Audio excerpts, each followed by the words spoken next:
নমস্কার বন্ধুরা, চম্পাস কিচেনে সবাইকে স্বাগত জানাই। আজকের রেসিপি হচ্ছে ব্রাহ্মী শাক ভাজা। ব্রাহ্মী শাক বাচ্চাদের স্মৃতিশক্তি বৃদ্ধিতে খুব সাহায্য করে। তো এই রান্নাটা আমি কি করে করি চলো তা দেখে নেওয়া যাক।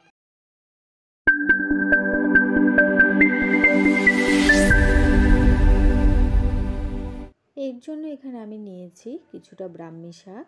শাকগুলোকে ভালো করে বেছে ধুয়ে নিয়েছি। শাকের একদম সামনের দিকের কচি আগাটাকে নিয়েছি। তো এই ডোগাটা সহই কিন্তু শাকগুলোকে এবারে কুচিয়ে নিয়েছি। অপর দিকে আগে থেকে দুটো মাঝারি সাইজের আলুকে এরকম ছোট ছোট করে কেটে ধুয়ে নিয়েছি। এবারে গ্যাস জ্বালিয়ে একটা কড়াই গরমে বসিয়ে দিচ্ছি। কড়াই ভালো করে গরম হয়ে গেলে গ্যাসের আঁচটাকে একদম লোতে করে দিয়ে 1 টেবিল স্পুন ঘি গরম করে নিলাম। ঘি গলে গেছে, এবারে আলুর টুকরোগুলো এর মধ্যে দিয়ে দিয়েছি। 1-2 মিনিট ঘিয়ের মধ্যে আলুগুলোকে ভেজে নিতে হবে।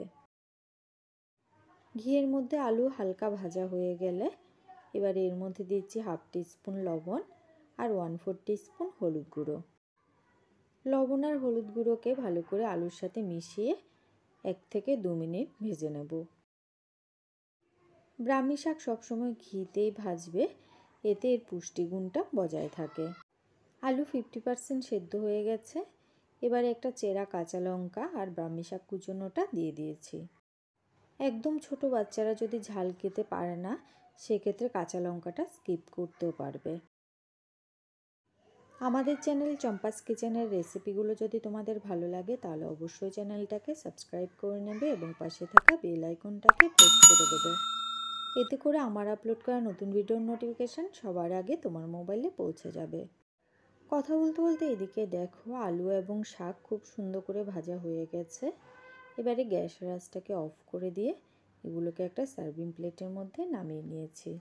ব্রাহ্মী শাক স্বাদে কিন্তু হালকা তেতো হয়, তাই এর সঙ্গে আলু দিয়ে ভাজলে বাচ্চারা খুব খুশি খুশি খেয়ে নেবে। রেসিপিটা কেমন লাগলে অবশ্যই কমেন্ট করে জানাবে। ভালো লাগলে লাইক করবে আর তোমার বন্ধুদের সাথে ভিডিওটাকে শেয়ার করতে কিন্তু একদম ভুলবে না। ব্রাহ্মী শাকের বড়ার রেসিপি কিন্তু অলরেডি আমার চ্যানেলে আপলোড করা আছে। তোমরা যারা দেখোনি এই ভিডিওর ডেসক্রিপশানে আমি আবার তার লিঙ্ক দিয়ে দেবো। অবশ্যই চাইলে কিন্তু একবার চেক করে নিতে পারো। এতক্ষণ আমার পাশে থেকে ভিডিওটা দেখার জন্য অনেক অনেক ধন্যবাদ। ভালো থাকবে, সুস্থ থাকবে। পরের ভিডিওতে আবার দেখা হবে। বাই।